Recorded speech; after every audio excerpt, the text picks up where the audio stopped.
तो कैसे हैं आप लोग। महात्मा गांधी ने कहा था कि हमारे पास पेट भरने के लिए पर्याप्त संसाधन है, लेकिन पेटी भरने के लिए हमारे पास संसाधन नहीं है। कहने का मतलब यह है कि हमारे पास पूरे विश्व के जरूरतों को पूरा करने के लिए पर्याप्त संसाधन है, लेकिन किसी एक व्यक्ति की लालच को पूरा करने के लिए संसाधन कम पड़ जाएंगे, जो कि वर्तमान में भी बहुत ही प्रासंगिक प्रतीत होते हैं महात्मा गांधी के ये विचार।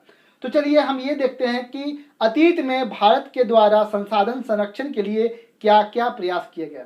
देखिए 1952 में सबसे पहले राष्ट्रीय वन नीति लाई गई, जिसके माध्यम से यह कहा गया कि मैदानी क्षेत्र जैसे पंजाब का क्षेत्र हो गया, उत्तर प्रदेश का क्षेत्र हो गया, बिहार का क्षेत्र हो गया, तो मैदानी क्षेत्र में वन का आवरण कम से कम 33% होना चाहिए, जबकि पहाड़ी क्षेत्र में जैसे कि नॉर्थ ईस्ट स्टेट हो गए, अरुणाचल प्रदेश, सिक्किम, असम, मेघालय, त्रिपुरा, मिजोरम, मणिपुर, नागालैंड, ये सब जो क्षेत्र हैं यानी कि पहाड़ी क्षेत्रों में वन का आवरण कम से कम 66% होना चाहिए। देखिए वन संरक्षण या फिर पर्यावरण संरक्षण के लिए बहुत सारे आंदोलन भी हुए हैं, जिसमें से प्रमुख आंदोलनों में से एक है नर्मदा बचाओ आंदोलन। नर्मदा बचाओ आंदोलन जो है सरदार सरोवर डैम के निर्माण के विरोध में किया गया था। वहां के लोगों का ये मानना था कि सरदार सरोवर डैम का जो निर्माण हो रहा है ना, तो उस निर्माण की वजह से वहां के आसपास के जितने भी पेड़ पौधे हैं उसकी कटाई होगी, जिससे पर्यावरण को बहुत ही नुकसान होगा। तो एक तरफ नुकसान करके दूसरी तरफ फायदा करना कहाँ की अक्लमंदी है। तो उनका ये तर्क था। और दूसरा तर्क ये भी था कि अगर सरदार सरोवर डैम बनता है तो उससे कृषि सिंचाई से लाभ तो होगा, लेकिन उनको अपने घर से जाना भी पड़ेगा, क्योंकि जहाँ पे डैम का निर्माण हो रहा है वहाँ के लोग जो वो रह रहे हैं वहाँ से तो उनको निकलना पड़ेगा। तो वो लोग सरदार सरोवर डैम का अपोज कर रहे थे।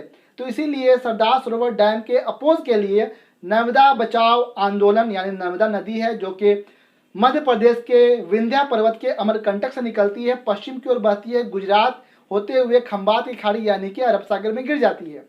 तो सरदार सरोवर डैम जो है वो नर्मदा नदी पर गुजरात में है, और उसी के अपोज के लिए नर्मदा बचाओ आंदोलन की मुहिम छेड़ी गई थी मेधा पाटकर द्वारा। इस आंदोलन के अलावा भी एक आंदोलन चला था जो वृक्षों की कटाई को रोकने के लिए चला था, जिसका नाम है चिपको आंदोलन। चिपको आंदोलन में लोग पेड़ों से चिपक कर वृक्षों की कटाई को रोकने का प्रयास करते थे, इसीलिए इसका नाम चिपको आंदोलन पड़ा। और ये उत्तराखंड के चमोली डिस्ट्रिक्ट से प्रारंभ हुआ था और इसकी बागडोर थामी थी सुंदरलाल बहुगुणा और गौरा देवी ने। तो ये दो आंदोलन बहुत ही प्रसिद्ध हुए। तो ये दो आंदोलन एग्जामिनेशन पॉइंट ऑफ व्यू से बहुत ही इंपॉर्टेंट है, तो इसे आप ज़रूर याद रखें, और यह पर्यावरण संरक्षण के लिए भी बहुत इंपॉर्टेंट है।